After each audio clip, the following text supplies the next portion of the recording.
below the spilling level.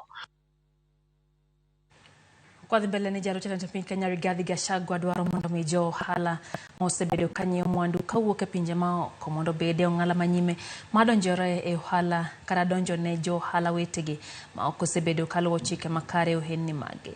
Kolose romo mar jo ohala manyiewo mwandu e pinje ma ok kaunti ya Mombasa, Gachagua wacho ni atamalo matin mag jo ohala makamago ema osebedo ka ketho lwasi margi matimo ohala.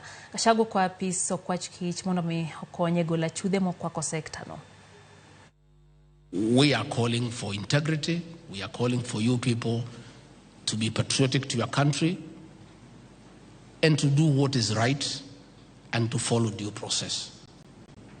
And then the few people who cannot do what is right can be dealt with by the law.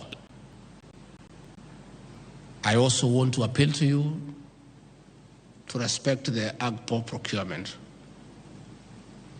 Procurement set aside for women, youth, and people with disability has been abused under your watch.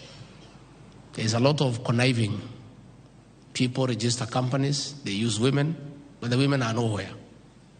And you know, you are actually the ones who advise them what to do, yourselves. You get young people, you register them as youth, but the people who are doing business are not the youth. You get people with disability, you ask them to register companies on your behalf, you do business, so that you benefit from the priority that has been given for those groups.